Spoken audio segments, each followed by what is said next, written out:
En el sutta de no solamente en el sutta de renacimiento por aspiración, el Buda habla acerca del tema. Hay muchos otros suttas a lo largo del canon Pali en que de diversas formas se explica el aspecto del renacimiento en los diferentes planos de existencia y qué conductas o qué karmas son los que conducen a esos renacimientos. Entonces, obviamente, como nosotros somos seres sentientes, pues es un tema yo le llamaría de más que vital importancia, porque la importancia va más allá de nuestra vida, sino que se extrapola a la muerte y a lo que sigue después de la muerte. Entonces, es un tema obviamente importantísimo. Eh, Hace muchas décadas, por ejemplo, hay diferentes enfoques, hay ciertos enfoques que se le pueden dar a esto, ¿no? Ustedes saben que en el budismo en nuestra tradición, en la tradición Theravada, es aceptado que uno practica el Dhamma eh, por alguna de las siguientes tres razones. Uno practica el Dhamma con el objeto de tener una mejor vida presente. Es decir, que a través de esa práctica del Dhamma, uno disminuye el sufrimiento propio en el presente. Después, el otro tipo de aspiración es que uno practica el Dhamma no solamente por esa razón, sino por la razón adicional de que uno busca un renacimiento favorable. ¿Por qué? Porque esa persona ya tiene un poquito más de visión y se da cuenta de que un renacimiento favorable le permitiría continuar con esa práctica del Dhamma, por ejemplo. Y el tercer tipo de aspiración es la persona eh, que ya tiene un alto grado de evolución espiritual, vamos a decir, y que a lo que ya no aspira a un renacimiento favorable, sino simplemente aspira a ya no renacer, ¿no? O a disminuir ya el número de renacimientos, pero en una, en una forma contundente, por decirlo así. Entonces, esas son las tres enfoques. Los dos últimos tienen que ver con el renacimiento, obviamente. Entonces, los sutas exploran estas dos instancias, ¿no? Uno aspira a un renacimiento favorable o uno aspira a ya no renacer. Entonces, lo que voy a hacer hoy en la tarde es presentarles tres resúmenes de tres sutas que hablan acerca de ello. Si tenemos tiempo, después de presentar los resúmenes, lo discutiremos y posteriormente yo le enviaré a Edgardo los tres sutas para que los distribuya con el grupo. Bien, entonces voy a intentar entrar aquí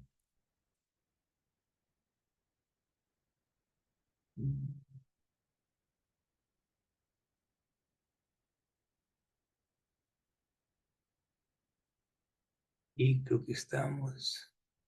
Entonces,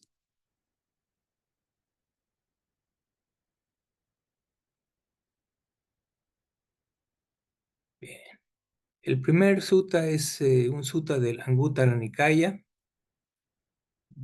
A ver aquí.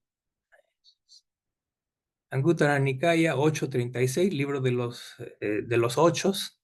No voy a discutir el sutta, pero sí el resumen que elaboré. Entonces, este sutta se llama Tres bases de las acciones meritorias.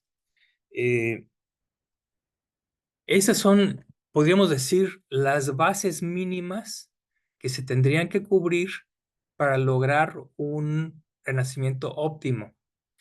Entonces, el Buda declara que hay tres bases de esas acciones meritarias, le llama Puña, Kiriya, Batu, y esas son la práctica de la generosidad, la práctica de la conducta virtuosa eh, y el desarrollo meditativo. Luego explica cómo el nivel de práctica de las dos primeras, incluso sin el desarrollo meditativo, determina el lugar de renacimiento desde condiciones humanas desfavorables hasta los cielos más altos en la esfera del deseo sensorial. Entonces, lo que quiere decir es que si uno practica exclusivamente generosidad y conducta virtuosa en cierto nivel, uno puede aspirar a un cierto tipo de renacimiento que puede ser favorable, sin tomar en cuenta el tercer tipo de acción, que es el desarrollo meditativo. Entonces, simplemente practicando generosidad y conducta virtuosa, uno puede tener el siguiente tipo de renacimiento. Si la generosidad y la conducta virtuosa son limitadas, entonces, y el cultivo mental no se realiza, entonces el renacimiento será humano pero desfavorable. ¿Por qué? Porque la acumulación de mérito es baja. Entonces, el requisito sería para un mejor renacimiento que esta generosidad y esta conducta virtuosa se practicaran por lo menos en un nivel, digamos, moderado, que es el segundo caso, ¿sí? En todos los casos que presento en la tabla, no hay desarrollo meditativo. Si se practica la generosidad y la virtud en forma moderada, uno puede renacer como humano, si es un renacimiento humano favorable, es decir, uno puede renacer en en el seno de buenas familias, en un medio ambiente adecuado para el desarrollo, etcétera, etcétera. Eh, Después, si la generosidad y la conducta virtuosa son de nivel superior, entonces tiene uno una serie de posibilidades que son de la 3 a la 8, ¿no? Uno puede renacer en el cielo de los cuatro grandes reyes, el Chatu Maharajika. Uno puede renacer en el cielo de Tabatimsa, en el cielo de Yama, en el cielo de Tusita, en el cielo de Nima Narati y el Paranimita Vasavati, que es el cielo más elevado dentro de los cielos de la esfera del deseo sensorial. Ahora, cada uno de estos cielos tiene ciertas características, ¿no? Mientras aquí estoy haciendo hincapié en que, puesto que Dana y Sila son en todos casos de nivel superior, sin embargo, si el mérito se acrecenta, entonces los renacimientos son cada vez más elevados. Eso es lógico. Entonces, el nivel en que uno puede renacer depende precisamente de ese grado de desarrollo, de generosidad y moral o virtud, ¿sí? Siendo que ya son superiores de por sí. Es decir, dentro del nivel superior hay niveles y hay grados, y eso es lo que determina precisamente en dónde puede uno renacer. Aquí hice otra nota interesante. En el caso del cielo de Tusita, ese es el plano en donde renace el Bodhisattva, es decir, el que será el futuro Buda, se encuentra ya en el plano de Tusita, ¿sí? Y está esperando el tiempo para tornarse en el Buda Meteya o Maitreya en sánscrito. Entonces, es un cielo importante y yo recuerdo que hace varias décadas el venerable Pilladamo, un monje alemán muy brillante, muy inteligente y muy estudioso de los sutas, en alguna vez nos preguntó, estábamos meditando con él y al terminar la meditación nos preguntó, bueno, ¿ustedes han pensado en dónde van a renacer? Y pues no teníamos ni idea, ¿no? Entonces dice, pero ¿cómo? ¿Cómo es posible que ninguno de ustedes tenga ya una idea de dónde va a renacer? Es muy importante. Entonces empezó a discutir todas estas opciones que estoy mostrando aquí, por ejemplo, en el caso de el renacimiento en el plano del deseo sensorial. Y él puntualizaba que el cielo de Tusita es una buena opción por diversas razones, ¿no? Eh, pero la razón principal, bueno, una razón es, por ejemplo, que es el cielo de las deidades eh, eh, que están contentas, es decir, es un estado de contentamiento, es decir, los dioses ahí no tienen ninguna necesidad y no son jaladas hacia un lado o hacia el otro. ¿Por qué? Porque ya que están en un estado mental de contento, no hay alteraciones serias, digamos, en las mentes de esas deidades. Entonces pueden disfrutar de mucha paz y tranquilidad. Esa es una característica de ese cielo. El otro es que, por supuesto, es un plano de gran longevidad, pero eso aplica a todos los demás cielos. Y él decía que una de las grandes ventajas, por lo menos en el plano del deseo sensorial de ese cielo, era que en ese cielo se encuentra el Bodhisattva. Pero no solamente eso, sino que hay una serie de individuos, de seres, que ahora son devas, pero que fueron humanos, y en el tiempo del Buda fueron algunos de los principales eh, actores, digamos, en la diseminación del Dhamma, ¿no? Y que además interaccionaron con el Buda. Es el caso, por ejemplo, de Anathapindika, el principal benefactor del Sangha, el principal hombre benefactor.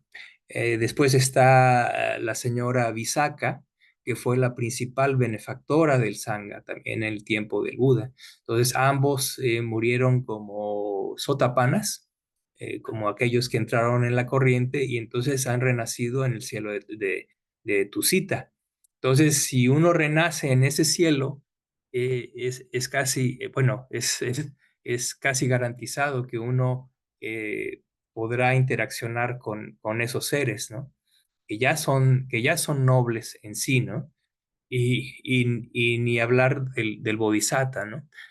Entonces, la oportunidad, él decía, es importantísima porque uno encontraría un medio muy adecuado para la práctica como un deva, ¿no? Como una deidad. Ahora, habrá que mencionar también que, y eso es una cuestión que es cierta, eh, y eso es dicho, no, eso lo digo simplemente por lo que he leído, por lo que hay en las escrituras, ¿no? Y por lo que dicen muchos maestros también, que la práctica como devas es muy difícil. Es muy difícil porque los devas están constantemente en un estado mental de gran satisfacción, de gran arrobamiento, de gran disfrute y deleite de las llamadas cuerdas del placer sensorial, ¿no? Es decir, disfrutan de objetos visuales hermosos, disfrutan de sonidos hermosos, etcétera, etcétera, ¿no? Entonces, sus bases sensoriales están constantemente saturadas de placer. Entonces, bajo esas condiciones, es muy difícil practicar el Dhamma. Entonces, hay que tomar eso en cuenta. Inclusive existe por ahí la anécdota, creo que es en un sutta de Anguttara Nikaya, no recuerdo cuál. Se dice que en el cielo de Tabatimsa, ¿sí? Que es este de aquí, el cielo de Tabatimsa, que es el segundo después del primer cielo, que es el de los cuatro grandes reyes, el siguiente nivel. En ese cielo, cuando algún dios, o alguna deidad está a punto de morir, empieza a manifestar ciertos síntomas externos, ¿no? Empieza a perder lustre, su complexión no es radiante, hay cierta pesadez, hay cierta debilidad, hay cierta depresión también. Y se dice que cuando esos seres están a punto de morir, tienden a apartarse del bullicio que comúnmente es la tónica en ese cielo, ¿no? ¿Por qué? Porque todos están de fiesta, todos están con alborozo, hay mucho bullicio, hay música, hay danza, etcétera. Entonces ellos, cuando saben que están ya por morir, se apartan de ese bullicio y buscan la soledad. Y entonces se dice que generalmente los otros devas se dan cuenta de que tal o cual amigo que está a punto de morir, lo acompañan en su aislamiento y como en una procesión, y mientras van acompañándolo van cantando toda clase de canciones, pero básicamente en los círculos budistas, porque dentro de Tabatimsa hay deidades budistas, en esos cantos se elogia, se ensalza el renacimiento humano.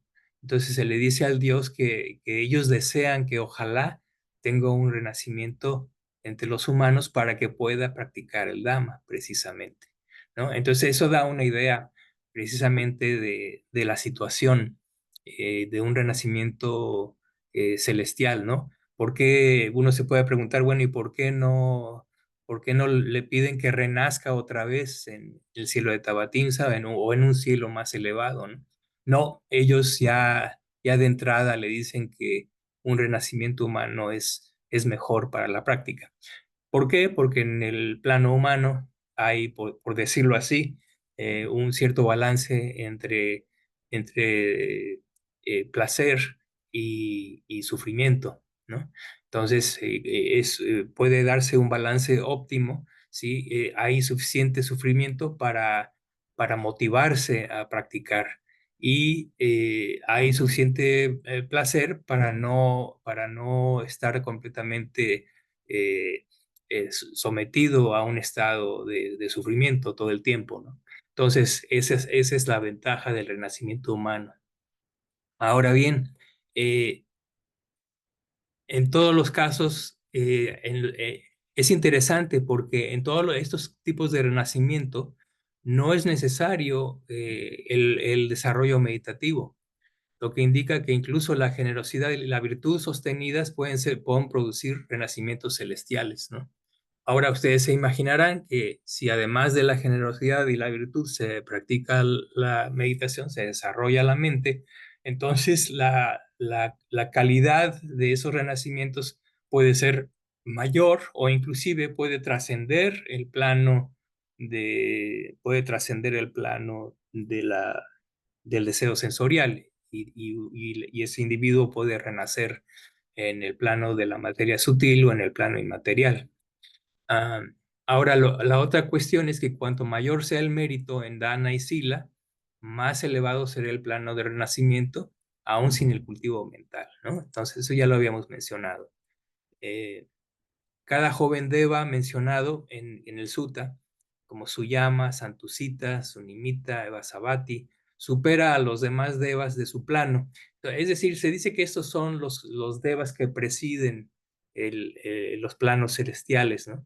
Y están en esa posición, en la posición mayor, eh, porque superan a los demás devas en 10 aspectos, en longevidad, belleza, felicidad, gloria, autoridad y en el disfrute de las 5 ramas de los placeres sensoriales. Es decir, disfrutan más de las formas, de los sonidos, los olores, los sabores y los contactos que son deseables, ¿no? Ahora, obviamente, ese plano máximo para cada cielo está determinado precisamente por ese grado de desarrollo, ¿no?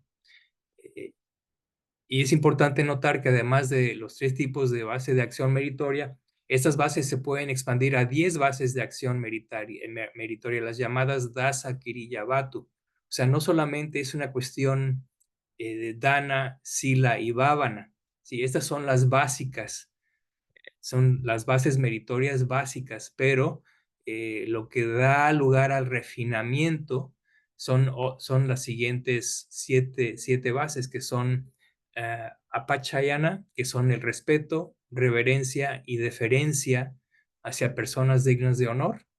Bella Bacha es el servicio o ayuda altruista hacia los demás. El Patidana, que es la transferencia de méritos a otros seres, es todo un tema. Patanumodana es el alegrarse o regocijarse por el mérito ajeno. Eh, Dhamma Savana, escuchar el Dhamma. Dhamma Desana, enseñar o exponer el Dhamma. Y Ditu Kama. Diti es noción, entendimiento, comprensión. Uyu es recto y Kama es acción. Entonces, la rectificación de la propia comprensión, alineándola con la comprensión correcta. Es decir, esa es la forma meritoria. El mérito consiste en rectificar las propias nociones, que en un momento dado no están alineadas con la noción correcta, con el entendimiento correcto, y gradualmente a través de la práctica, a través de la discusión, a través del estudio, uno va moldeando esa noción propia hasta que culmina en la comprensión correcta.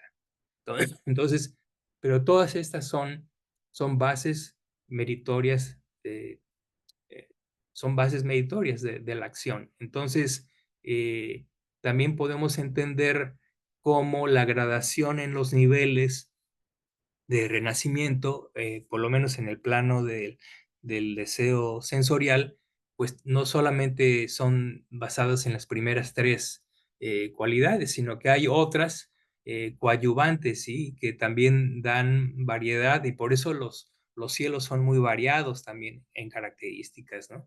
La experiencia de los devas es muy variada, muy diferente de un grupo a otro, ¿no? Y esto se debe precisamente a la variabilidad en la práctica de todas estas virtudes, ¿no? Todas estas acciones sanas. Entonces, bueno, ese es el sutta entonces habla un poco de acerca de ello. Y ahora voy a pasar a las otras posibilidades eh, que se encuentran en el Majjhima 120, que es el que quería discutir con ustedes, el renacimiento mediante aspiración. Entonces, aquí, en este sutta, el Buda expone una enseñanza sobre el renacimiento conforme a la aspiración que uno pudiera tener, destacando como una combinación de cualidades mentales y el deseo consciente puede condicionar el lugar o plano de renacimiento tras la muerte. Ahora, aquí las condiciones que menciona son un poquito diferentes que en el sutta anterior. Aquí menciona 5 cualidades fundamentales, dice él, para poder aspirar a un renacimiento, ¿sí? Eh, la primera es la fe o la confianza. Después viene la virtud, la moral, el aprendizaje, la generosidad y la sabiduría. Aquí cuando uso virtud, no, no, no igualo virtud a moral, ¿sí? Porque virtud es un término un poquito más amplio que la moral básica, ¿no? Cuando, en general en el budismo, cuando hablamos de moral, hablamos de los 5 preceptos, ¿sí? Pero la virtud es algo que abarca muchas conductas más que son conductas virtuosas, ¿sí? Por ejemplo, lo que mencionamos hace un momento, la deferencia hacia aquellos que son merecedores de honor, el honor y el respeto. Esos son, por ejemplo, aspectos de la virtud que no necesariamente tienen que ver con preceptos, simplemente son acciones meritorias, sanas, apreciadas por los sabios, ¿sí? Entonces, cuando uso el término virtud, es un término mucho más amplio que la mera moral. Después, la tercera condición es, para poder aspirar, es tener mucho aprendizaje acerca del Dhamma, ¿no? Le llamamos sutta. Generosidad, nuevamente aquí está la condición cuarta y la segunda, son las mismas que las que mencionamos en el sutta anterior, pero aquí ya también incluye la sabiduría en sí. Dice, sin estas cualidades, la aspiración por sí sola no es efectiva. Teniendo estas cualidades, se provee de las condiciones necesarias, aunque no suficientes, vamos a ver abajo, para que se cumpla la aspiración. Entonces, si uno desea moldear el destino en términos de renacimiento, tiene que desarrollar estas 5 cualidades como fundamento, ¿sí? Pero no es suficiente. Se requiere también lo que se conoce como el principio de la aspiración dirigida, es decir, teniendo esas cualidades, entonces habrá que dirigir la aspiración y eso tiene tres aspectos. El primero es que uno tiene que aspirar conscientemente a renacer en un determinado lugar, ¿sí? Ahora, esto decía el venerable Pilladamo, esto es entendible en términos de que uno aspira conscientemente en la vida presente, en la vida cotidiana, pero también en el momento de la muerte. Si en el momento de la muerte uno tiene la fortuna de tener una mente relativamente clara, Entonces uno debe aplicar esa mente a aspirar conscientemente en ese momento, es decir, el momento previo a la muerte. Y de esa forma fija su mente en esa aspiración. Entonces son dos características importantes cuando uno quiere dirigir el renacimiento de esa forma. Y por otra parte, durante la vida cotidiana, uno debe cultivar y desarrollar esa aspiración. Y entonces traer a la mente esa aspiración, checar constantemente, autorrevisarse en términos de fe, virtud, aprendizaje, generosidad y sabiduría, y mantener una visión clara del destino, ¿sí? En términos, por ejemplo, si la persona desea renacer en el mundo de tu cita, entonces mantiene esa determinación y dirige su mente hacia ese plano de la conciencia, ¿no? Para la conciencia. Entonces, eso es muy, muy importante. Bien, entonces esa aspiración se convierte en la condición necesaria y suficiente que determina su renacimiento. Entonces, cuando tenemos las 5 bases anteriores y el principio de aspiración dirigida, cuando tenemos esas dos cosas, uno entonces puede controlar ese renacimiento. Ahora, hay una gradación de los destinos de renacimiento, como ya lo discutimos anteriormente.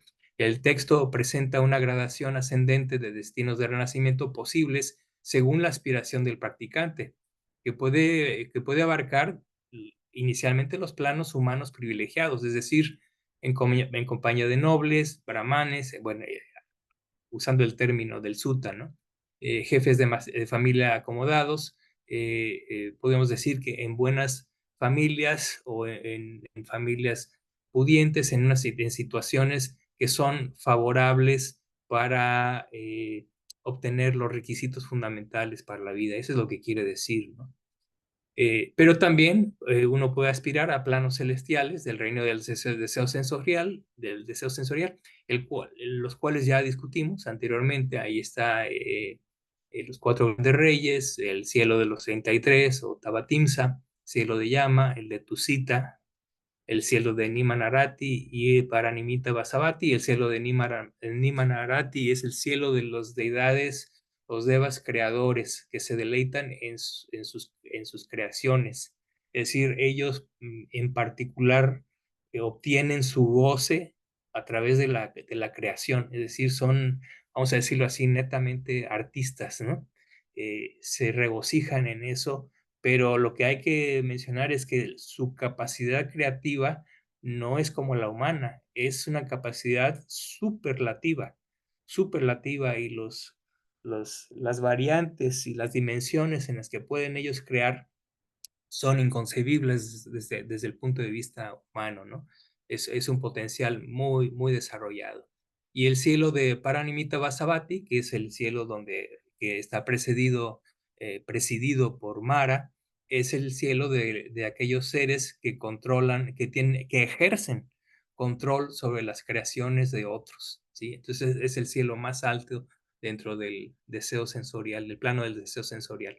Pero después, aquellas personas que cultivan bhavana, que hacen un cultivo mental, cultivan el esfuerzo, cultivan la atención plena, cultivan la concentración y todas las disciplinas mentales que van alrededor de esos factores, pueden aspirar a los planos de Brahma, al mundo de la esfera o la esfera de la materia sutil.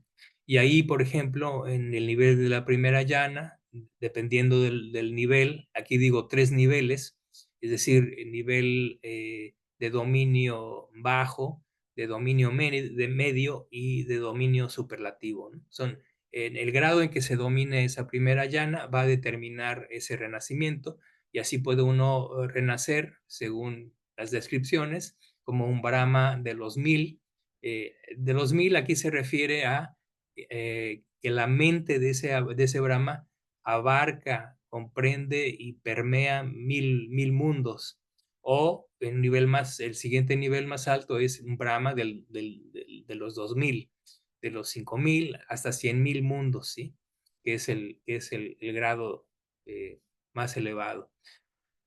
Bien, entonces, pero hay planos celestiales más elevados, los devas del resplandor, que corresponde al segunda yana en sus tres niveles. El primero, el más bajo, se llama resplandor limitado, el intermedio se llama resplandor inmensurable, y el tercer grado de resplandor es llamado a torrentes, que corresponde a la perfección de la segunda yana. Con respecto a la tercera llana están los devas de la gloria, limitada, inmensurable y refulgente. Y en los llamados devas del gran fruto son los devas del cuarto llana. Y los devas no percipientes, hazaña loca. Este es un tipo de renacimiento, el cual ustedes no deben desear, porque es infructuoso, no corresponde con la comprensión correcta. Ahorita lo voy a discutir. Finalmente, dentro de este plano de la cuarta llana, están los devas de las moradas puras, Sudavasa, en el cual hay 5 niveles, pero eso está reservado solamente para los anagami, los no retornantes. Bien, es interesante notar estos devas no percipientes. Aquí hice una nota, voy a ir a la nota para la descripción. Es el llamado reino no perceptivo o hazaña loca. Se caracteriza por la ausencia de percepción, a veces hazaña, y otros agregados mentales, excepto el agregado material o rupa. Esto significa que los seres en este reino carecen de la capacidad de percibir y experimentar el mundo a través de los sentidos o la conciencia mental. Es una existencia de un único agregado. Los seres en el reino no perceptivo existen solo con el agregado de la forma material. Esta forma es sutil y no física en el sentido convencional, sino que representa un nivel mínimo de existencia. La naturaleza de existencia se describe como un estado de embotamiento mental extremo, por decirlo así, o un vacío, desprovisto de conciencia activa y las formaciones mentales que caracterizan a otros reinos de la existencia. Se considera una forma inferior de existencia en comparación con los reinos donde la percepción y la conciencia están presentes, por razones obvias. La condición kármica, se cree que los seres en el reino no perceptivo han renacido ahí debido al predominio de ciertos tipos de kama que rechazan el desarrollo de la percepción o la conciencia. Es el resultado de las condiciones kármicas que conducen a tal existencia. Es decir, aquí lo que importa mucho es estos seres renacen ahí debido a que tienen una noción. Esto existía en el tiempo del Buda y antes del Buda en la India. Había muchos maestros que enseñaban que el sufrimiento se daba debido a la percepción y que por lo tanto habría que anular la percepción, ¿sí? Entonces ellos practicaban de esa forma y desarrollando esa noción. Entonces eso es el karma que da lugar a esa existencia. Pero es una existencia realmente muy extraña porque no tiene ninguna ventaja, porque en el momento que el individuo muere, renace en ese plano en donde solamente hay un agregado y los demás agregados, los mentales, están solamente en potencia, no son activos, pero están en potencia. eh, Finalmente, al llegar al término de la existencia, nuevamente se dan los 5 agregados nuevamente, ¿sí? Y entonces regresa uno otra vez al mundo sensorial, ¿sí? Entonces resulta un poco absurdo esa existencia porque no, al no ser percibida, uno no se da cuenta de lo que ha sucedido y lo que es interesante es que es una existencia aparentemente extremadamente larga, por eso la ponen en el nivel de la cuarta llana, en el sentido de que son varios eones de existencia en ese estado, pero como no son sentidos, entonces es como si uno hubiera muerto y uno hubiera renacido en el siguiente plano de existencia sensorial. Realmente no gana uno nada, por decirlo así. Bien, la duración en el reino no perceptivo no es permanente, sino temporal. dependiendo del agotamiento del karma que condujo a ese renacimiento. Se considera un estado en el que el progreso espiritual hacia la iluminación o la liberación se detiene debido a la ausencia de experiencia y percepción conscientes. En resumen, el reino no perceptivo en el budismo es distinto de los reinos sin forma. Sí, esto no debe confundirse, ¿sí? No confundir el reino, el plano no perceptivo con el plano de la ausencia de forma, el arupa dhatu, ¿sí? Ese es el que corresponde a la esfera, a las esferas del espacio ilimitado, la esfera de la conciencia ilimitada, la esfera de la nada y la esfera de la ni percepción y no percepción. Eso es muy diferente. Esos son planos muy, muy elevados, muy increíblemente placenteros. Eh, Mientras los reinos sin forma involucran niveles sutiles de conciencia y percepción muy refinados, el reino no perceptivo se caracteriza por la ausencia de total de percepción, con la existencia limitada al agregado material.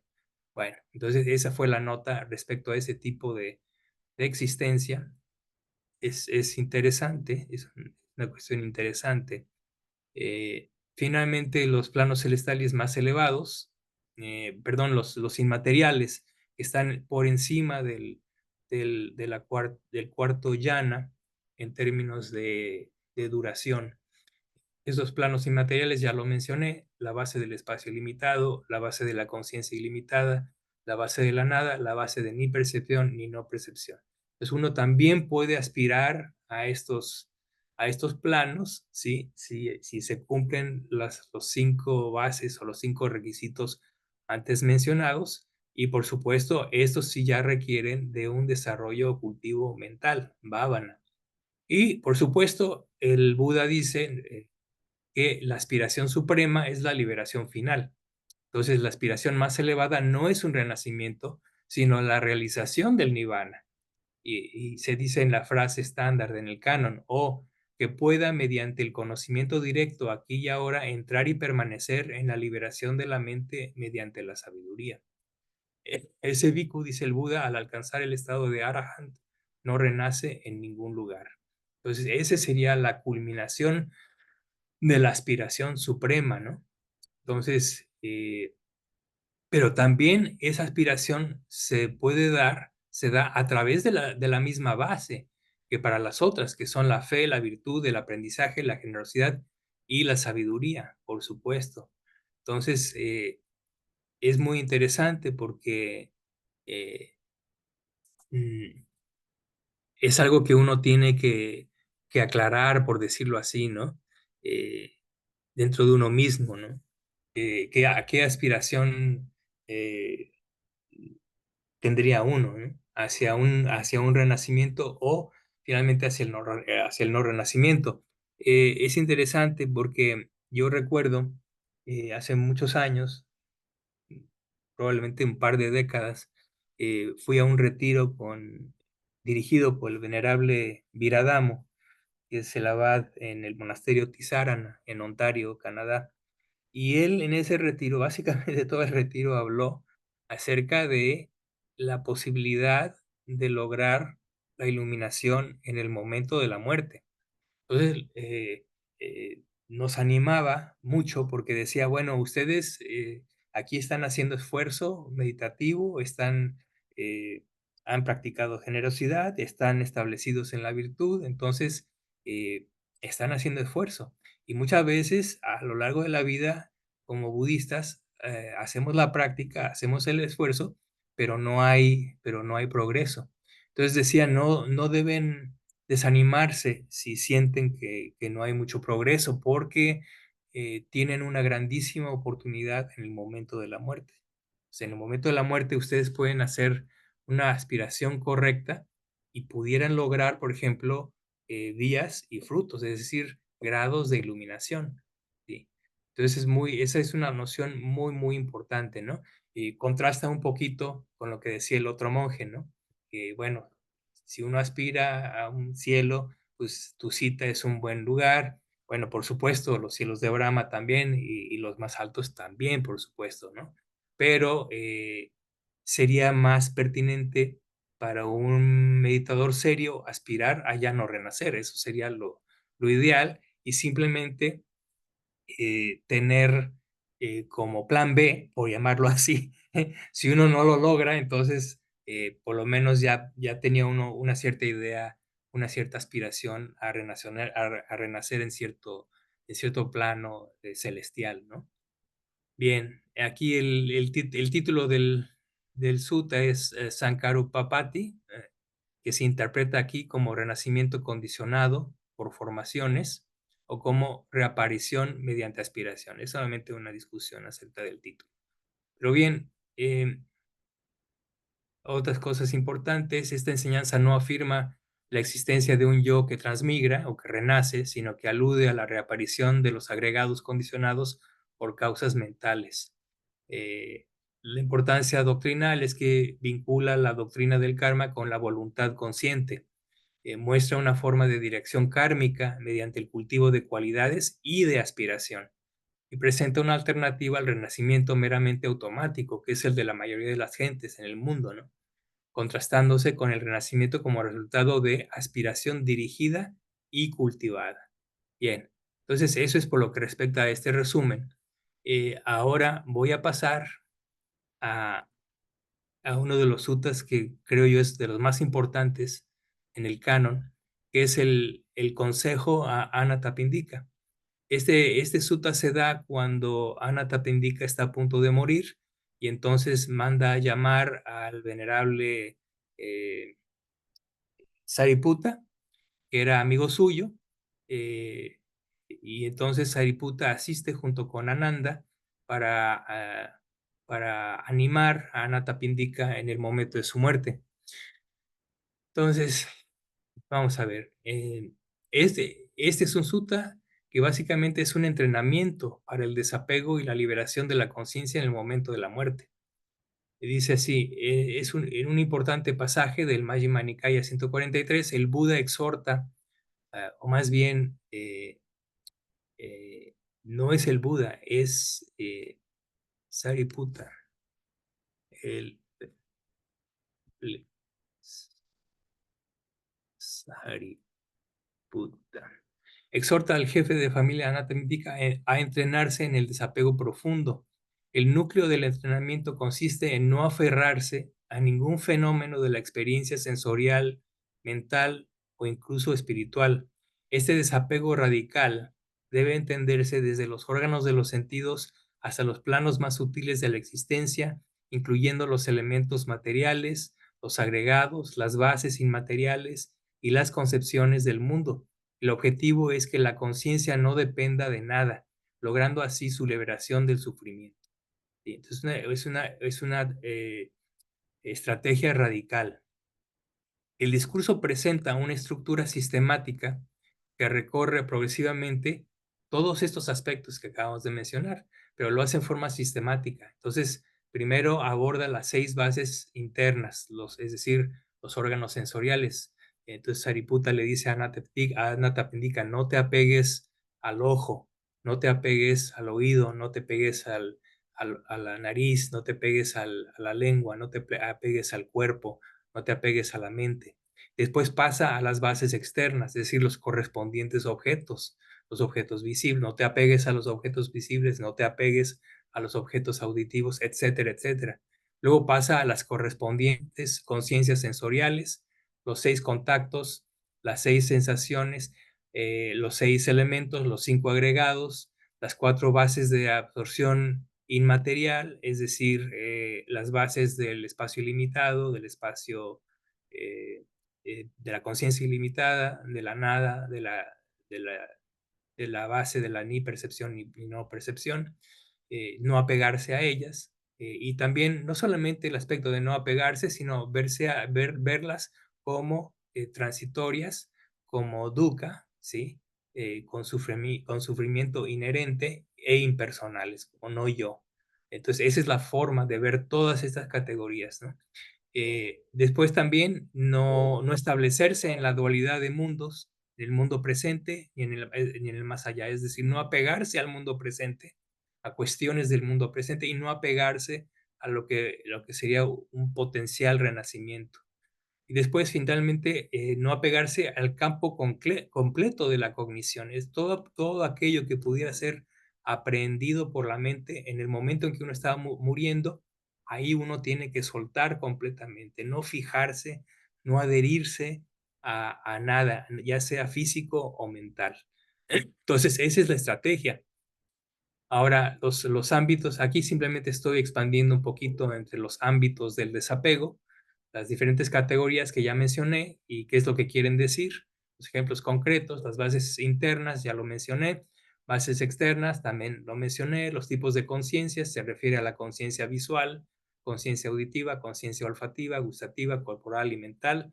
Los diferentes tipos de contacto, basado en esas 6 bases. Las correspondientes sensaciones, las 6 sensaciones, las sensaciones nacidas del contacto visual, auditivo, etcétera, en todas sus variantes, ya sea sensaciones agradables, desagradables o ni agradables ni desagradables, o cualesquiera que sea la sensación, uno no se apega a ella. Uno considera los elementos materiales y mentales. Los materiales, la tierra, el agua, el fuego, el aire, y los mentales, el espacio y la conciencia, y uno no se apega, nuevamente no se apega a ellos. Pues viene el análisis por agregados, los khandas, la forma material, la sensación, percepción, formaciones mentales, conciencia.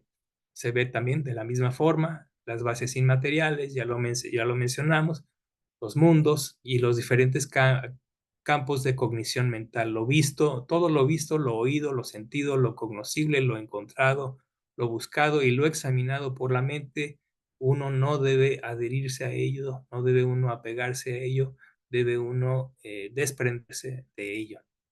El propósito del entrenamiento es, con ese entrenamiento sistemático en el desapego, permite que la conciencia no se condicione ni se apoye en ningún fenómeno, ya sea físico o mental. Así se allana el camino hacia la liberación total del sufrimiento en el momento de la muerte. Nuevamente, perdón, nuevamente ustedes cuando lean el sutta van a darse cuenta que la instrucción se da precisamente en el momento en que Anathapindika está a punto de morir. Entonces, una instrucción muy relevante, muy importante y muy definitiva, ¿sí? Entonces, es algo que es muy importante considerar y nuevamente yo le agradezco mucho al venerable Viragamo que nos hiciera tomar conciencia de este aspecto, porque ciertamente es algo que da una dirección inequívoca de hacia dónde debe uno ir, ¿no? Entonces, eso es todo por el momento. Dejo de compartir y tenemos un poquito de tiempo para preguntas o comentarios. Es mucha información, ciertamente, pero bueno, con calma uno podrá leer los suttas y los resúmenes que les voy a enviar. Adelante, Edgardo.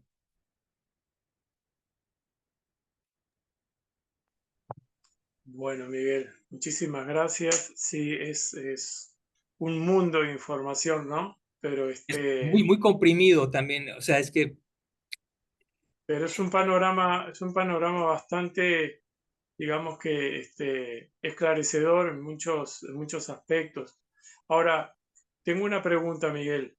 sí, Evidentemente, el epicentro de toda esta, entre comillas, problemática de la reconexión y existencia terminan siendo las sensaciones, ya sea físicas o mentales, porque si no, no podríamos comprender cómo un deva que puede ver puede conocer la posibilidad de reconectar en planos inferiores, ya que los percibe, no practique, ¿no? Y esté preso sobre el impulso de las sensaciones de placer que le genera su ámbito de existencia. Entonces, este, a mí lo que porque además acá surge también algo que tiene que ver es inevitable que el nirvana aparezca en el medio de toda esta, digamos, mm, en esta gran oferta de experiencias, ¿no? El nirvana aparece como la alternativa a todo esto. Ahora, sabemos que el parinirvana es la liberación precisamente de esta experiencia anclada en las sensaciones, ¿verdad? Pero también se dice que el parinirvana no es sinónimo de extinción. Eh, Bueno, ¿Cómo podríamos analizar esto?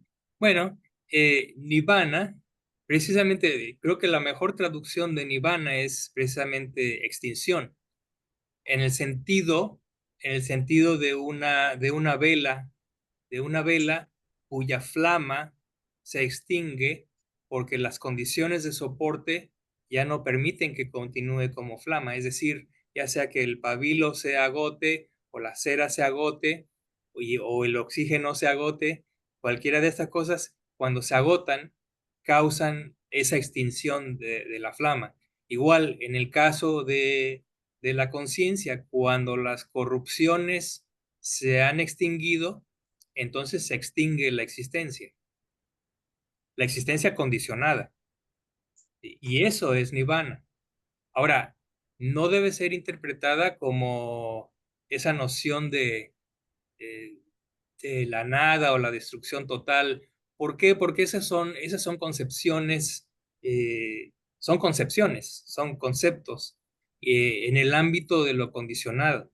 Recuerden que, por ejemplo, en el Abhidharma se establece claramente que hay dos tipos de realidad.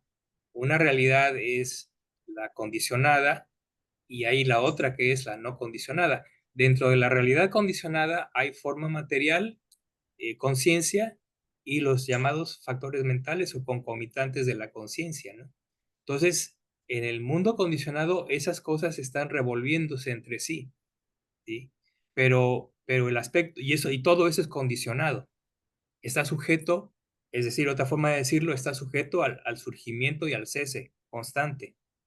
Por eso de eso se da el nacimiento y muerte en diferentes niveles, no solamente en términos de la vida de un ser, un individuo, ¿no? Sino es un aspecto fenomenológico general, ¿no? Los agregados surgen y cesan, la parte material surge y cesa, ya sea propia o sea externa, etcétera, etcétera, ¿no? Entonces, y eso es sufrimiento. Eso es lo que es sufrimiento, esa constante, ese constante fenómeno de estar sujetos al surgimiento y cese. Eso es el sufrimiento últimamente. Cuando ese surgimiento y cese cesa, finalmente, ahí termina la función, todo el espectáculo se termina ahí y pasa uno al no sufrimiento, que es el plano no condicionado, que es nirvana. Por eso se le llama extinción. ¿Es la extinción del sufrimiento o es la extinción en el término de extinción de las corrupciones, que es lo que alimenta la flama, ¿sí? O la extinción de los agregados. Simplemente los agregados ya no tienen ya no tienen la gasolina, por decirlo así, para continuar existiendo. Y ahí se acaba. Ahora, no podemos nosotros tratar de concebir nirvana en términos condicionados. No sería válido. Y de hecho, el Buda no lo hizo. A lo más, él dio ciertos símiles. Solamente habló de símiles. Cuando se refirió puntualmente a nirvana, decía, bueno, pues es la isla, por ejemplo. ¿En qué sentido la isla? Porque la isla es como el refugio, el refugio cuando uno está, por ejemplo, perdido en el mar, ¿no? Hay algo en qué refugiarse, el refugio. Pero después decía, también decía, es la felicidad suprema, la máxima felicidad, por ejemplo. Esa es otra forma de definirlo en términos de un símil, ¿no? Pero hay que entender que es felicidad en el más alto y profundo grado, no es una felicidad sensorial. El problema es que nosotros cuando oímos felicidad estamos acostumbrados a la noción de la felicidad, de la satisfacción sensorial. Pero aquí no, la máxima felicidad es precisamente el ya no sentir, ¿sí? Ni sentir ni no sentir, simplemente la sensación ya no se da, los agregados ya no se dan. Entonces, en ese sentido hay que entender nirvana como extinción. Claro, Y sí, pues es la interesante. máxima aspiración. Claro que en este caso extinción no sería sinónimo de aniquilación, son cosas Exactamente, diferentes. esa es la forma correcta de decirlo. Mm, Así es, así es. claro. Miguel, ¿tenías un comentario o pregunta? Sí, Miguel, buenas noches. Buenas noches. El mensaje de Buda siempre fue claro, ¿no? De apuntar a la liberación. Eh, Incluso creo que hay un sutta donde se menciona que Sariputta le da instrucciones a una persona que estaba moribunda y que logra que vaya a un cielo muy superior. Y cuando lo va a ver al Buda, Buda lo regaña a Sariputta porque le dice, bueno, tendrías que haberla apuntado un poco más alto, ¿no? Así es, sí, sí, sí. En ese sentido te quería preguntar, ¿cómo funcionaría el plan B, digamos? Porque si uno apunta alto y a su vez quiere tener un plan B, por ahí ese plan B pasa a ser un obstáculo, ¿no? Ah, yo pienso que el plan B realmente, mientras uno cumpla, mientras uno cumpla con esas 5 cualidades básicas que permiten la aspiración, ¿sí? Eso no necesitaría uno, por decirlo así, en el momento final, tener una aspiración eh, clara en términos de renacimiento en el mundo condicionado, ¿sí? Pero si uno tiene esos 5 factores de base, puede uno entonces enfocar la mente a desprenderse de absolutamente todo y lograr nirvana en el momento de la muerte. Bueno, y si no, digamos que el default va a ser, si la aspiración máxima es el estado de Arahant, el parinirvana del que habla eh, Edgardo. Pero si uno no logra eso, entonces, como se dice en muchos suttas, por ejemplo, en el, ah, en el Metta Sutta, ¿no? Uno renace como un anagami, ¿no? Eh, donde ya no hay deseo. Ese es un default. ¿Sí? Uno aspiró a algo mayor, pero se consuela con ser un anagami, y si uno no renace como anagami, se consuela con sakadagami, y si no, se consuela con sotapana. Y si no, pues la consolación es alguno de los cielos que hemos mencionado, ¿no? Entonces, en realidad, para una persona, por eso lo dije al inicio hay tres vías grandes, ¿no? Si la persona se establece en la tercera vía, es decir, no le interesa tanto realmente un renacimiento condicionado, sino que lo que quiere es ya finalmente escapar de la existencia, entonces es muy claro, ¿no? Ahí ya no hay, si se da el default, va a ser siempre tendrá que ser algo muy bueno, de cualquier forma. ¿Por qué? Porque las condiciones de fe, de sabiduría, de generosidad, de moral, de estudio, etcétera, se cumplieron, estaban ya ahí, todas esas condiciones de soporte. Entonces uno ya no se preocuparía mucho por pensar en posibilidades de renacimiento, ¿no? Ahora, hay que entender que hay gente, es un gran número de gente, inclusive budistas, un gran número de budistas que sí eh, a continuar, aspiran a continuar todavía en el mundo sensorial, o de alguna forma creen que bueno, que no han reunido suficiente mérito, suficiente sabiduría, etcétera, etcétera, suficiente virtud, etcétera, y entonces más concretamente aspiran específicamente a un renacimiento, ¿no? Los que hacen el voto de Bodhisattva están en esa categoría, ¿no? ¿Perdón? Los que hacen el voto de Bodhisattva están en esa categoría, Claro, digo, no. No, claro, no pretenden claro. iluminarse, quieren... Sí, ese es un punto muy interesante. El mismo Bodhisattva que posteriormente se transformó en el Buda Sakyamuni, en todas esas existencias previas, no pudo haber aspirado a la liberación final. ¿Por qué? Porque ya tenía una determinación muy fija. Nuevamente, y eso también puede llamarse renacimiento por aspiración. Es decir, el Bodhisattva, desde el momento en que es confirmado como Bodhisattva, ejerce esa dirección de la mente, ese establecimiento, esa determinación de renacer continuamente hasta que las paramis han sido perfeccionadas. ¿Sí? Entonces es un caso particular de renacimiento por aspiración, ciertamente, ¿no? Pero sí, Gracias. es importante saber cuáles son las opciones, cuál es el esquema, porque es parte del Dhamma, es parte de cómo funciona el universo, ¿no? Entonces, cuando uno tiene el panorama, entonces uno ya ve más claramente, ¿no? Y entiende que, ok, si me dedico el resto de mi vida a practicar el yana, y bueno, y a través de eso voy a renacer como Brahma, ¿no? Y es una cosa fabulosa, ciertamente, pero si uno lo reflexiona profundamente, bueno, hay que entender que uno ya ha sido Brahma, uno ya ha estado en los mundos de Brahma, en todos. Samsara es tan largo que hemos estado en todos excepto en Sudavasa, ¿no? En los cielos de los Anagami. Ese es el único lugar de Samsara que no hemos visitado todavía. Todos los demás hemos estado ya en todos. Entonces, si uno entiende eso, ¿para qué diablos voy a invertir un montón de tiempo desarrollando y perfeccionando la llana si mi propósito es lograr renacimiento como Brahma, en un mundo de Brahma, ¿no? O sea, no tendría mucho sentido. Si ya experimenté eso, ¿por qué buscarlo otra vez?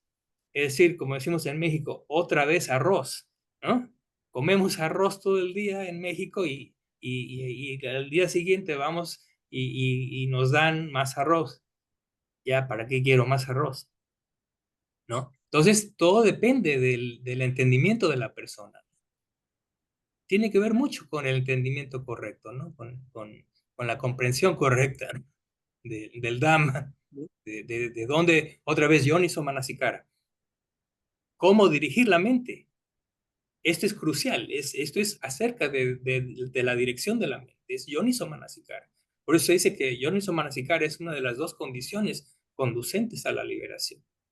Porque aquí Yoniso Manasikara nos dice, no pierdas el tiempo yéndote hacia el renacimiento condicionado, vete directo, porque el sufrimiento es algo terrible. Y mientras más practica uno, más se da uno cuenta de lo terrible que es dukkha, en todas sus increíbles variantes, ¿no? En todos sus niveles, en todas sus consecuencias. Entonces, no, realmente es algo espantoso cuando uno lo reflexiona. Y a pesar de que uno está sano, que tiene todas las facultades, que vive con ciertas comodidades, no puede uno, eh, no puede uno dejar de insistir, ¿no? Dejar el cometido, ¿no? Dejar el esfuerzo, uno tiene que hacerlo, porque sabe uno que ese es el problema de la muerte, ¿no? Es parte del mundo condicionado, no es controlable, no es controlable, es anatta también, ¿eh? No está sujeto a control, realmente. Digo, lo que hemos discutido es un control limitado. Tal vez sí, si uno desarrolla lo suficiente, puede uno dirigir el renacimiento, pero eso no quiere decir que uno podrá sostener eso ad infinitum. Eso va a cesar, eso va a cambiar. Finalmente uno va a degenerar, ¿no? Y va a acabar en el infierno, para después otra vez pasar al mundo humano, pasar a los cielos y otra vez al infierno y así. bueno, no, no más arroz, ya no más, no más. Gracias, Bueno, Miguel. Hoy eh, justamente compartí el librito ese de Dioniso Manasikara en el grupo. qué bueno, me da Para, mucho gusto. Sadhu, sadhu, anumodana, anumodana, porque fue un trabajo muy bueno, Miguel. Muchísimas gracias. gracias, te lo agradecemos muchísimo.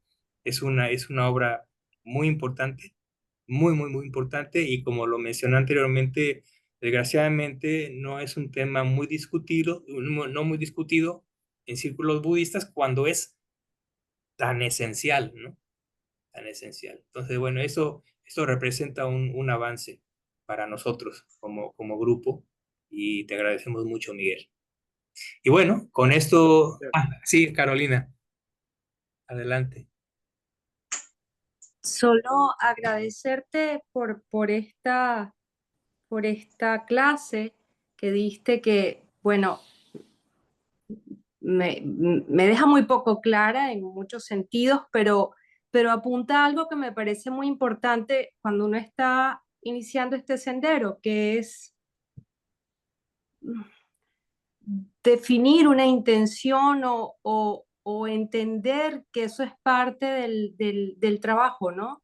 Claro, Definir una intención más allá de esta vida, porque uno claro, se centra mucho en la práctica y comparé con mi formación como católica, pienso que, bueno, que los católicos tienen muy claro a dónde van y a dónde quieren ir y a dónde no quieren ir. sí, Entonces, sí, funcionan idealmente. sí. En, Para ellos la cosa es un poquito más simple para ellos, se les sí, simplifica el camino, porque si tienen un buen comportamiento, van a lograr lo que quieren. Y eso está muy bien, eso está muy bien. Pero para nosotros eso ya no es satisfactorio. pero tener clara esa intención es saber que uno puede o que uno tiene que trabajar en eso, me parece importante. Y tenerlo a nivel consciente. Sí, Y sí, también, a nivel de noción, a nivel de entendimiento, a nivel de comprensión, esa es la base, ¿no? Desarrollar esa comprensión correcta, que es la que da la dirección. y también Andrés, preguntarte perdón. si el hecho de que uno no pueda, o sea, la gente que tiene esa determinación de no voy a volver, no regreso, de la liberación total como algo que puede ser conseguido en esta vida, eso tiene que ver con condiciones kármicas o con Sí, el trabajo, si no lo sientes, no lo puedes forzar, simplemente te tienes que centrar en el trabajo, en el presente, ¿no? En tu práctica. en donde está uno situado. Sí, Digamos, ¿cuál es la situación espiritual, no? Hay sí, personas que están más cerca, hay otras personas que tienen la intención, pero no están tan cerca. Entonces, por eso se dice que en términos generales hay esas tres vías, ¿no? Tres opciones, ¿no? mm, Una vida buena, sin mucho sufrimiento, pero nada más. No piensan más allá de eso. El siguiente, quieren un buen nacimiento, ¿sí? La segunda vía válida, y el Buda lo acepta como válido. Y la tercera es los que como dices tú, la persona ya tiene un precedente ya pesado, ¿no? Ya hay un karma previo, hay un precedente, ¿no? ujú, De práctica, de desarrollo, etcétera, tal que en esta vida uno se da cuenta de que, bueno, ya basta, o sea, ya no más, porque uno entiende que no es nada más el sufrimiento de esta vida, sino que es todo es lo que verdad. ha venido atrás y todo lo Ujú, que potencialmente pudiera suceder en el futuro. Entonces hay que cortarlo, ¿no? Pero ese ujú, entendimiento, algunos lo tienen, otros no. Entonces hay opciones. ujú, Otra cosa muy interesante, para que entiendan también esta discusión, es que el caso de los bhikkhus y las bhikkhunis, los monjes y las monjas, ellos tienen completamente prohibido aspirar a un renacimiento humano o celestial. Es una falta del Vinaya tener esa aspiración. ¿Mm? El Buda lo dice como es una falta en mm, el Vinaya. Entonces, ¿por qué? Porque es un desperdicio de recursos, por decirlo así. ujú, Es un muy mal entendido el que tiene ese monje o monja, si fija su mente y si alberga esa determinación de nacer una persona muy poderosa, o como un Deva o como un Brahma, etcétera. Eso es una falta en el Vinaya. Entonces, eso da la idea de que el único cometido que puede tener un monje o una monja es Nirvana. Ahí no hay opciones. Nosotros como laicos sí, no es una falta aspirar a ser un Brahma, no es ninguna falta, de hecho es muy loable desde este punto de vista, ¿no? Pero para que vean ustedes ese contraste tan claro, ¿no? Tan marcado. Sí. Andrés, por favor. Miguel Ángel, buenas tardes. Buenas tardes. Muy interesante tu plática. Me surge una duda desde el punto de vista de la Abhidhamma, porque yo puedo tener la aspiración a un buen renacimiento, ¿sí? Sí. Pero en el Abhidhamma dice que en el último momento, la última conciencia de la muerte depende de 3 tipos de efectos, que es signo de De cuatro. kama, nimi. Bueno, Cuatro tipos de cama. ajá, 4 tipos de Sí. kama. Entonces yo puedo tener la aspiración de ir a un plano celestial, pero si Sí, en ese momento de que estoy muriendo surge un karma pesado y me claro. lanza hacia un plano inferior, Eso es lo entonces que va a no determinar. puedo yo controlar eso. Eso es correcto. Eso Ujú, es correcto, ¿no? Finalmente, la cuestión es una cuestión kármica. Ahora, hay que recordar que otro tipo de kama que puede tomar precedencia en el momento de la muerte es el kama que se llama próximo a la muerte. Y ujú, ese es el kama del que toda esta plática ha estado hablando. Ese solamente, ¿sí? Ese es el otro tipo de kama. Ahora, eso qué bueno que lo mencionaste porque también es muy importante. ¿Qué toma precedencia? Lo que toma precedencia a todos los demás karmas es el kama pesado, ¿sí? Es el kama ujú, pesado. Entonces, eh, ese kama pesado puede ser cualquiera de las condiciones que mencionamos, las 5 básicas, en forma superlativa, pueden constituir un kama pesado. O, por ejemplo, otro en términos de bhavana, en términos de desarrollo mental, el logro de jnana es un kama pesado. Y ahí es donde está el default, por ejemplo, que mencionaba Miguel. Ok, aspiramos a nirvana, pero no se logra y no tuvimos antes ninguna otra aspiración, pero teníamos dominio de primera, segunda llana, etcétera. Entonces, eso, por ser tan pesado, eso es lo que va a determinar un buen renacimiento, ¿no? Ahora, por el lado negativo, por supuesto, si uno mata a alguien, etcétera, bueno, pues es un karma muy pesado, pues eso es lo que va a tomar precedencia. Los otros kamas, o sea, es el primero, el de más precedencia es kama pesado. Después, el kama próximo a la muerte. No, perdón, el kama repetitivo. ¿Sí? Una acción, sea sana o malsana, que repetimos constantemente. Hábito, por ejemplo. En el caso de lo sano, es el hábito de meditar diariamente. Uno medita diariamente, es repetitivo, es un kama que se repite, es en ausencia de kama pesado, toma precedencia en el renacimiento. ¿Sí? Nuevamente, entonces, si uno repetidamente hace la aspiración a renacer en tal o cual lugar a través del desarrollo mental meditativo, pues ahí tienes, ¿no? Sí, entonces, el renacimiento para inspiración es específico de un tipo de kama particular que determina el renacimiento. Y el último tipo es el kama que es indefinido. Es decir, no es un kama que hayamos producido en esta vida, sino es un kama efectuado en una vida anterior que tiene fructificación en el momento de nuestra muerte en esta vida. Esa es la cuarta posibilidad y esa es completamente aleatoria, es desconocida, no sabemos, ¿sí? Podemos haber hecho un karma muy pesado, positivo hace muchas vidas y eso va a determinar. O puede ser haber sido muy malsano y eso va a determinar. Entonces, nuevamente, la situación de no control. El control es limitado y en pocas palabras, para concluir, hacemos lo mejor que se pueda. Es lo único que nos queda. por hacer, es simplemente uno, no hay otra consideración, uno debe hacer lo mejor que uno pueda hacer. Esa es la conclusión, ¿no? Y entonces, cuando uno hace eso, hay confianza, hay fe, ¿sí? Porque sabe que uno ha hecho lo mejor que puede hacer en esta vida, ¿sí? Uno ha corregido muchos errores a lo largo de la vida, ha refinado su moral, su virtud, y ha desarrollado la mente en tal o cual grado, y en eso uno basa su confianza, ¿sí? Y entonces ya la muerte realmente es nada más un trámite, es un trámite.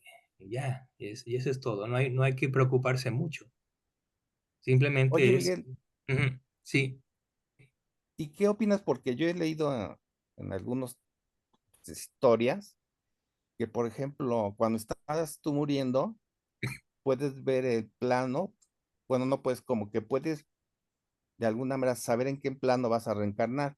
Entonces, sí, yo estoy muriendo y de repente yo veo, perros o demonios y entonces dice, ah, vas a renacer en un plano inferior. Entonces los inferior. familiares de alguna manera influyen, ¿sí? Pues traen, Sí, no sé, cantos o cosas buenas para que esa percepción cambie y dices, ¿qué estás viendo? Ah, no estoy viendo ángeles. Ah, ya, ahí muere. Entonces te exactamente. pueden redirigir en ese momento de que puedes irte a un plano inferior a pasar a un plano superior, pero los familiares como que están controlando el medio ambiente para que tú puedas observar el plano bueno para que puedas renacer ahí. Definitivamente. Estás otra vez, estás completamente en lo correcto, así es. Y uno lo puede leer eso está en el Abhidhamma también. El Abhidhamma explora muy bien esa situación, ¿no? Es el nímita o el signo que precede a la muerte, ¿no? Y se presenta de diversas formas, ¿no? Entonces, muchas veces es la visión o el recuerdo de la acción cometida, ya sea sana o malsana, es una visión. Otra es un tipo de premonición, ¿sí? Es decir, el nímita corresponde a lo que está por suceder en el futuro. Es un adelanto, por decirlo así. Entonces, esa es la otra posibilidad, ¿no? Entonces, las dos son fenómenos también que, ahora, eso es una cuestión que toma solamente unos pocos momentos de conciencia. Antes, justo precediendo el momento de la muerte, ¿no? Entonces es como que ya el signo de lo que va a suceder. Entonces, una vez que aparece eso, si no hay, como dices tú, algún fenómeno externo que pueda cambiar ese destino, ese es se llama el signo de destino, precisamente, ese es el nombre técnico, ¿sí? Por eso hay cosas muy interesantes en la cultura budista en relación con esto. El tema de la muerte es tan grande, tan fascinante. Por ejemplo, en este caso particular de lo que mencionas, la tradición hasta hace algunas décadas en Sri Lanka es que ellos son budistas en su mayoría. En las familias de Sri Lanka siempre ellos tienen lo que se llama el libro, le llaman algo así como el libro de la muerte, una cosa así. Entonces, lo que se hace es que en las familias, generalmente eso lo hace la madre, ¿no? Eh, por su naturaleza maternal, lo que hace es recopila toda una serie de incidentes acerca de sus hijos, de su esposo, ¿sí? Que son siempre sanos, ¿sí? Cualquier acción cometida que haya sido sana, que haya sido encomiable, la registra en el libro, ¿sí? Establece la fecha, qué fue lo que la persona hizo, ¿no? Fulanito le regaló esto a sutanito, y llevan el récord, ¿sí? Entonces ese libro, a medida que pasan los años, pues va creciendo. Y cuando la persona está en el lecho de muerte, lo que se hace es que algún miembro de la familia le lee el libro. Es decir, le dice, tú desde que eras chiquito eras muy generoso, hiciste esto por tu hermana, hiciste esto por tu hermano, después hiciste donaciones, después tú fuiste muy devoto, ayudaste a los monjes, bla, bla, bla, bla, bla. Y entonces eso predispone definitivamente el renacimiento, o incluso cuando la persona está en agonía, por ejemplo, está muy agitada, le leen el libro y si la persona puede atender, puede llegar a calmarse y entonces eso favorece su renacimiento. Otro medio muy utilizado es pues llamar al monje o a la monja, que venga el monje o la monja y entonces el monje empieza a hacer cantos budistas y como la persona tiene fe, simplemente la mera presencia del monje ya hace que esa mente se exalte, ¿no? Esa mente se tome un cariz muy sano y eso predispone el renacimiento. Es decir, hay factores condicionantes, todo lo que hemos estado hablando es factores condicionantes, ¿sí? Entonces uno tiene que tener la habilidad, la sabiduría para tratar de reunir los factores condicionantes que van a dar lugar a un renacimiento favorable, ¿no? Pero a final de cuentas no hay nada escrito. ¿Por qué? Porque a final de cuentas es anatta, está fuera de nuestro control. No tenemos control absoluto de las cosas. Entonces, repito, lo único que podemos hacer es cultivar lo sano para que entonces se convierta en una condición favorable. Y hasta ahí. ¿De acuerdo? Ok, Bueno, Miguel, muchas gracias. sí, hay muchísimas cosas que decir. Desgraciadamente hay poco tiempo, pero tendremos otras sesiones. Ya hablaremos más adelante de otros detalles. Pero bueno, por lo pronto, esto es lo que quería compartir con ustedes. Y como dije, les envío el material con Edgardo y les deseo lo mejor. Que estén bien, contentos y en paz y que puedan practicar. Hasta luego. Muchas gracias, Miguel. Muchas gracias. gracias. Estén bien. Muchas gracias. Gracias, Miguel, gracias. Miguel, muchas Hasta gracias. luego. Gracias, Miguel. Buenas noches, compañeras y compañeros. Buenas noches. Buenas noches, que descansen.